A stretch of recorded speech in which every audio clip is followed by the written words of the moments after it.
Have you ever kept a family secret for decades? I won't ask what, just curious. They told me to stay away from the holiday party because they only wanted people who made them proud, and the words were delivered with such calmness that for a second I wondered if maybe I had misheard. But no, my mother repeated it without hesitation.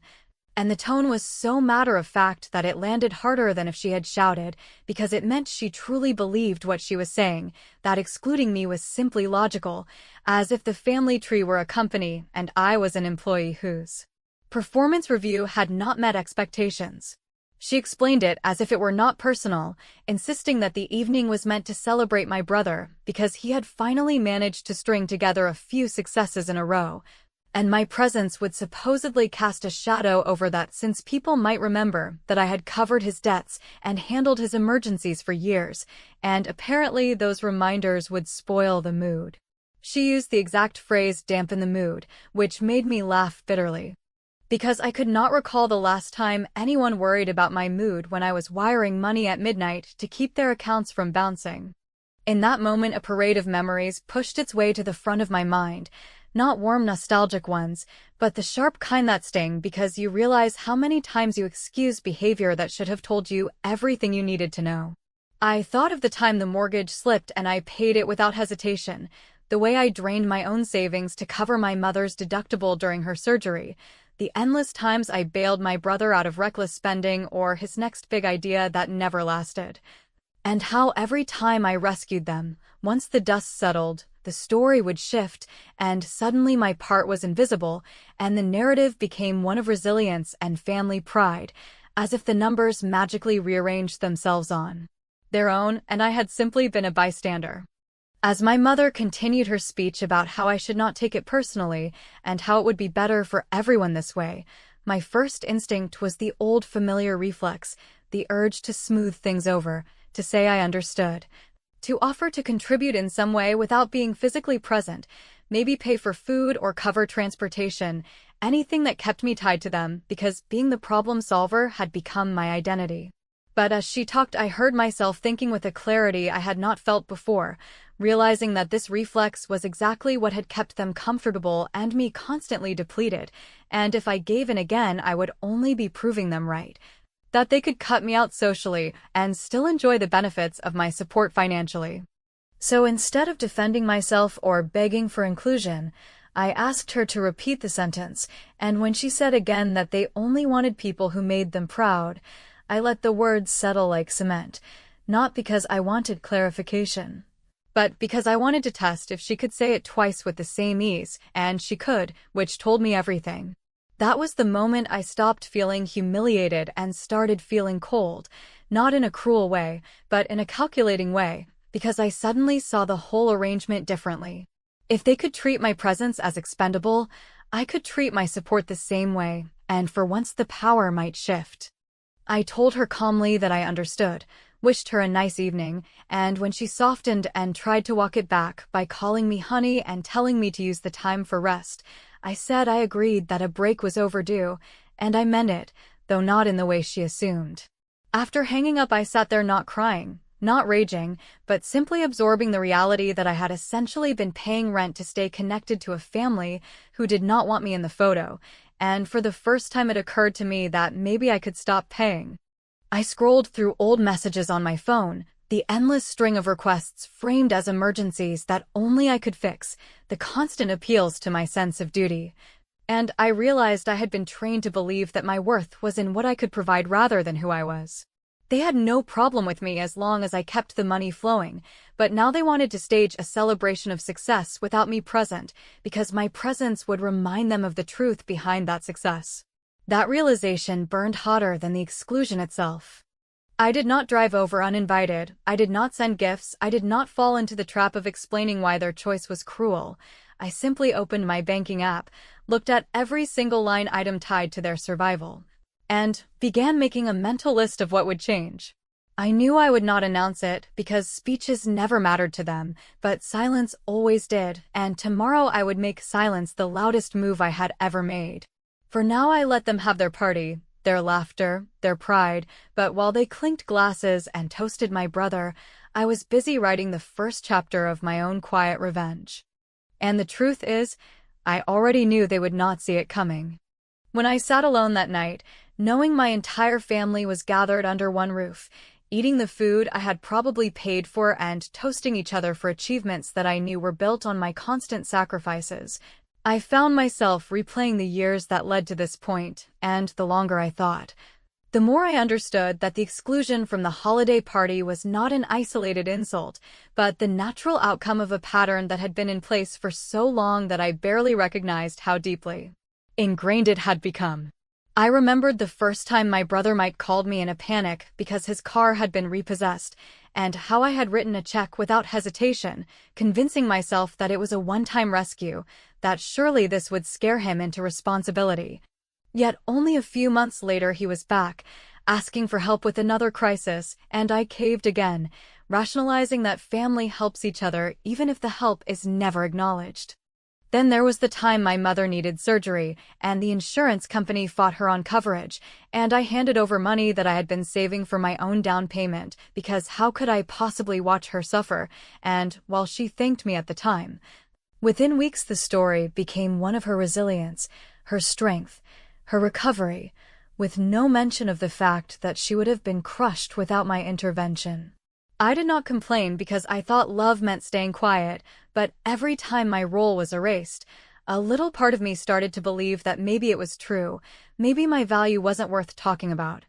Maybe I was just the silent support beam in a house where everyone else took credit for the structure. My father was no different, and though he was not as reckless as Mike, he had a way of sighing heavily about bills or hinting about retirement funds that were not stretching far enough, and instead of letting him figure it out, I stepped in again and again, transferring money while pretending it didn't bother me, even though I would sometimes lie awake at night wondering why no one ever worried about my own future or whether I could retire without being crushed by debt. Whenever I hesitated, they knew exactly how to pull me back in, with lines about being the responsible one, the only one they could rely on. And it always sounded like a compliment until I realized that what it really meant was that they had decided my life was the safety net for theirs. What stung most as I pieced it together that night was the way they managed to celebrate Mike for the smallest things while acting as though my constant sacrifices were invisible. Like when he landed a short-term job and everyone toasted him as if he had just been named CEO of a Fortune 500 company, while at the same time I had been quietly covering the bills that kept their lights on. They called him ambitious, driven, someone who just needed the right break, while I was cast as practical, reliable, the one who could handle it. Which sounds nice on the surface, but in practice meant that my achievements were absorbed into their survival while his failures were reframed as potential. I sat on my couch scrolling through old texts, and I could feel my chest tighten as I saw the pattern with fresh eyes, the late-night pleas, the subtle guilt trips, the way every request was framed as urgent, as if I were the only barrier standing between them and disaster, and I realized I had never once been asked what I wanted, what I dreamed of, what I was saving for, because my role was never about me, it was always about them. That truth hit harder than the words about the holiday party, because the party was just one night, but the years of being used, erased, and quietly dismissed were the foundation of our entire relationship, and I had built it brick by brick with my own money. The longer I sat there, the more obvious it became that I was not just excluded from one party, I had been excluded from the idea of being valued as a person, and as much as I wanted to feel sorry for myself, another thought started to creep in. Something sharper and stronger than self-pity. If they could rewrite history to celebrate Mike, if they could erase my sacrifices so casually, if they could uninvite me from a family holiday on the grounds that I was not someone to be proud of, then maybe it was time I rewrote the rules myself. Because while they thought my worth was invisible, the truth was that my worth was printed clearly on every bill I had paid, every loan I had covered, every safety net I had stretched, and if I took that away, the story of resilience and pride might collapse faster than they imagined. By the time I finally turned off the lamp and tried to sleep, I was not consumed by humiliation anymore, but by a cold and quiet certainty that the next chapter of this family dynamic would not be written by them. And as much as I knew they expected me to eventually cave and rejoin the pattern, something inside me had shifted permanently, because I had seen clearly for the first time that I was not just the one who carried them, I was the one who could choose to set them down. And the silence that would follow would be far louder than any argument I could ever make. The morning after the holiday party, when I woke up and realized that for the first time in years I had not spent the night anxiously waiting for the phone to buzz with some new request or excuse for why I needed to send money before the bank closed, I felt something I had not felt in a long time, not exactly peace, but the first hint of control, because I knew that the old cycle where they celebrated each other while draining me dry had been broken, not by any dramatic confrontation or shouted speech, but by my silence, and that silence was going to be the sharpest weapon I had ever used. I did not announce anything. I did not send a message declaring that I was finished, and I certainly did not give them the satisfaction of an argument they could twist back on me, because I had finally understood that they thrived on explanations, since every explanation was just another doorway back into manipulation, but silence left them guessing, and guessing would eventually unravel them. I started small, with the little things they had grown so accustomed to that I doubt they even remembered they were privileges provided by me, like the automatic payments I had set up to cover my brother Mike's truck loan when he fell behind, or the grocery card I had quietly loaded each month for my parents, or the streaming accounts and utility bills that somehow became my responsibility without anyone ever saying it directly, and one by one I closed them down. Each click in the banking app a quiet declaration that my role as their permanent safety net was finished. I did not warn them because warning would have given them time to prepare, and I did not argue because argument would have given them leverage, so instead I let the system do the talking, and I waited for reality to hit.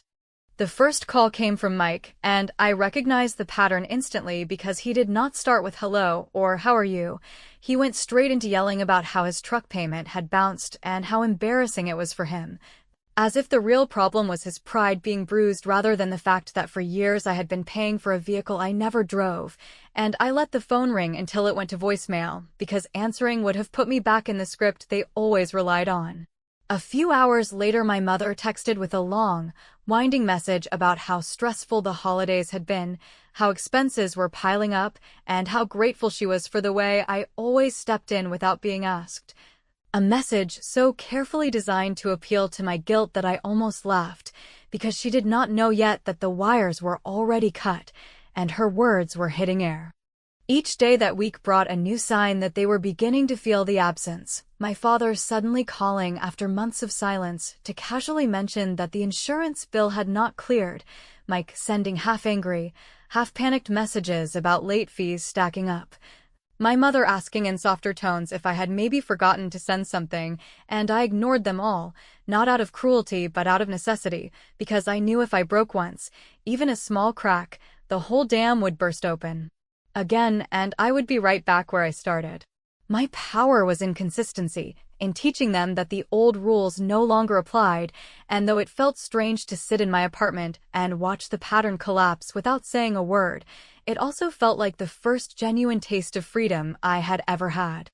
In those days I learned something unexpected about revenge, that it did not always have to come in the form of dramatic gestures or explosive confrontations. Sometimes the most devastating revenge was simply refusing to play the role others had written for you, and letting them stumble when they realized the script no longer made sense. My silence became the revenge. My refusal to answer became the act of defiance, and each time I checked my phone and saw their names flashing across the screen, I reminded myself that they had told me directly I was not someone to be proud of. And if that was truly how they felt, then they could live proudly without my money. The tension grew sharper when Mike finally left a voicemail that was more desperate than angry, his voice cracking as he admitted that the truck might be repossessed again, and that maybe he had miscalculated things. And for a moment I almost felt sorry for him until I remembered the dozens of times he had smirked at family dinners, bragging about deals that never worked out, while I quietly covered the fallout. And I realized that his desperation was not my burden anymore. It was his chance to finally face reality. The same day my mother sent another text, shorter this time, asking if I was angry with her, and though I did not reply, I could feel the shift, because once the questions about money turned into questions about me, I knew the silence was working.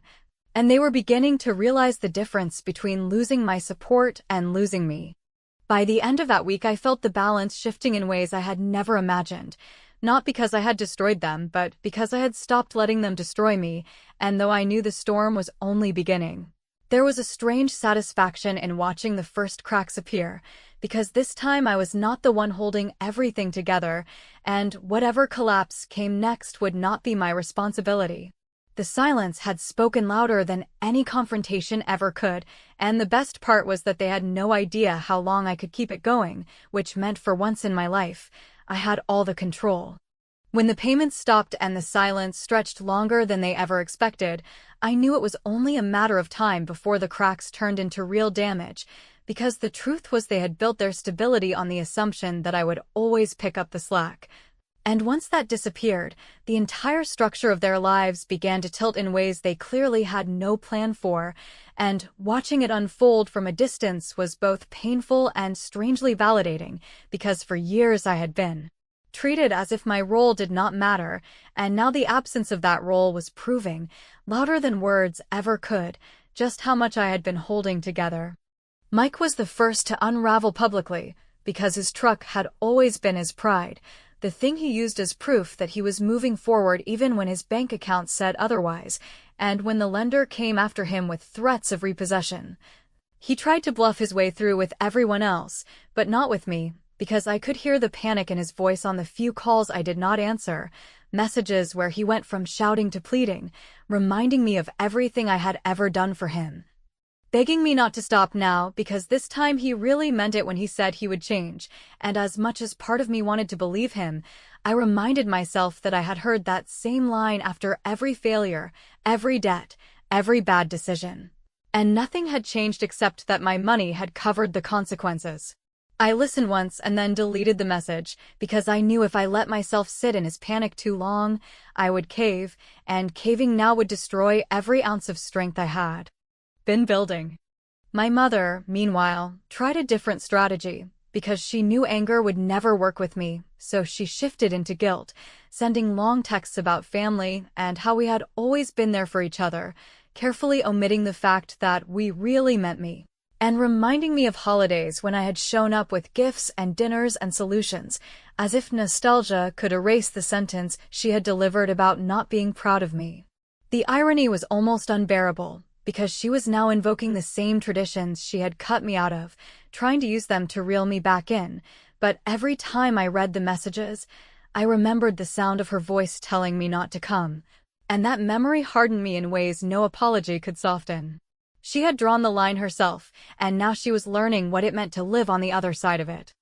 My father reacted in the only way he knew how, with bluntness, leaving me a voicemail that said, "You're being selfish and we're disappointed," words that once would have sent me spiraling into guilt, questioning myself, wondering if I was the problem. But this time they only made me realize how fragile his authority had become, because what he called selfish was really just me refusing to be exploited, and what he called disappointment was really just fear that his comfortable system had collapsed. Hearing it framed that way, I felt almost liberated, because for the first time I did not feel like the child being scolded, but the adult who had finally taken control. The fallout spread further than I expected, because once the late payments piled up and the bills went unpaid, the family turned on each other, my mother blaming my father for not budgeting better, my father blaming Mike for being irresponsible,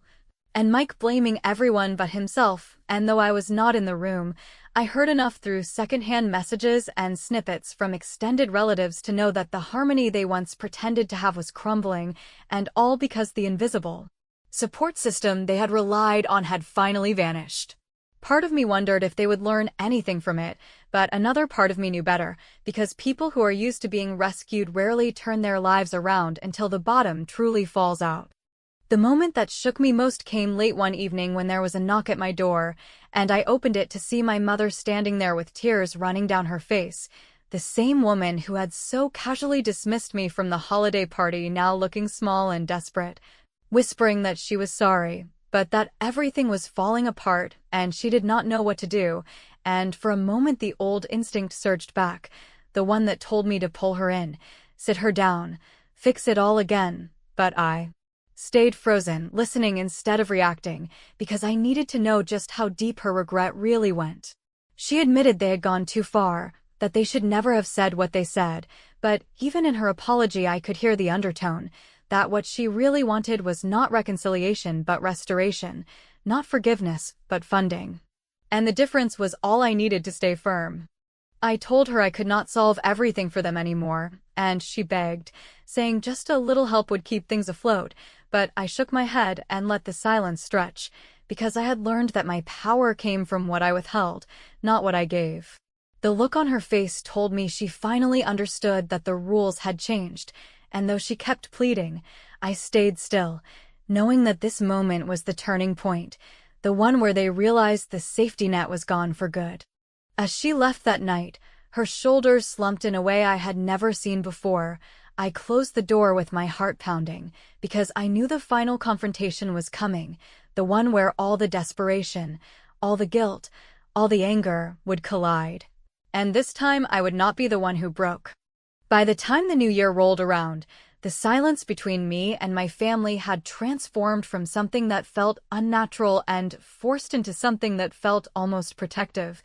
Like a shield I had built for myself without realizing how desperately I had needed it all along, and while the messages and calls had not stopped, their tone had shifted in a way that told me the balance of power had finally, fully changed. At first there had been anger, with Mike screaming into voicemails about how I was ruining his life by not stepping in, followed by my father's attempts to shame me with declarations of selfishness and disappointment. But when those strategies failed, the tone softened,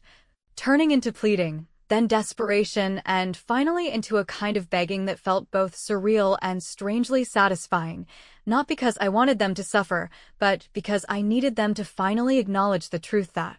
they had denied for years, that I had been the one holding everything together, and without me, the cracks were impossible to hide. It was my mother who broke first, as I had expected, because she had always been the one who tried to play the role of mediator, smoothing over conflicts with platitudes while still benefiting from the structure I provided. But now her voice carried no calmness, only a tremor that revealed how close things had come to collapse. She showed up at my apartment again one evening, not dressed up or trying to present strength, but visibly worn down, her eyes red and her words halting as she admitted that they needed me, that she needed me, that Mike was drowning in debt. My father was furious and overwhelmed, and she did not know how to hold the pieces together. For a moment, I almost let my guard slip, because seeing her reduced to that state pulled at something old and instinctive inside me, but then I reminded myself of the holiday party, of her voice telling me I was not someone to be proud of. And I realized that she had been willing to erase me when it suited the image she wanted to present, but was just as willing to fall at my doorstep when reality no longer matched the fantasy. I let her speak, and when she tried to pivot into an apology, I noticed immediately how even that apology was structured around need rather than regret, with every "I'm sorry" quickly followed by "but we can't do this without you." And it struck me how little they had actually learned. They were not truly sorry for what they had said or how they had treated me. They were sorry that their system of survival had collapsed, sorry that the free safety net had been pulled away. Sorry that for once they had to face the consequences of their choices without me there to absorb the impact. That realization hardened me, and though my heart ached for the family I had always wanted them to be, I knew that giving in now would undo everything, and I would once again disappear into the role they had carved out for me.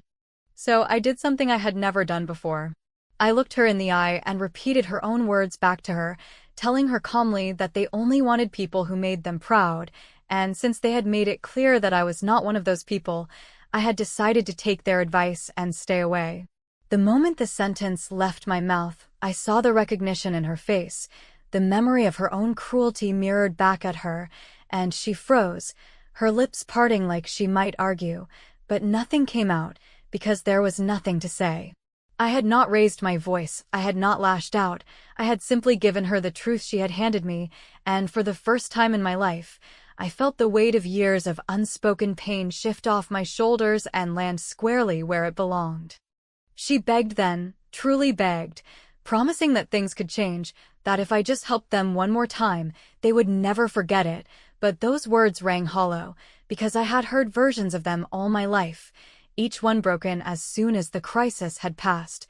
And I knew that if I gave in even once, the cycle would start again. I told her quietly that I was done financing other people's pride, and that from now on, if they wanted to celebrate resilience and success, they would need to do it on their own dime. I did not say it with cruelty, but with finality, and when she finally left, I closed the door knowing that the chapter had ended.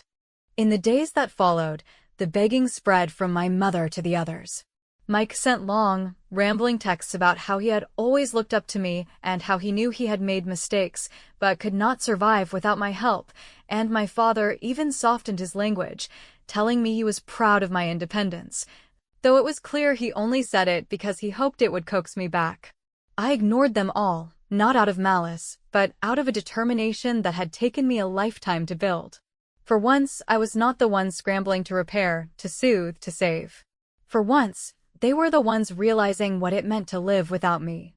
The truth is, I do not know if I will ever reconcile with them in the way families are supposed to, and I do not know if they will ever truly understand how much damage their words and actions caused, but I do know this. When they told me I was not someone to be proud of, they gave me the clarity I needed to finally step away, and when I stepped away, I discovered that the power I thought I had lost had been mine all along, hidden in the choice I had been too afraid to make. Whether they ever change or not is no longer my responsibility. The silence, the refusal, the finality, that was my revenge, and it was clean, sharp, and absolute. And as much as they may beg, as much as they may plead, the truth is I no longer need their pride, because I finally learned how to stand without it.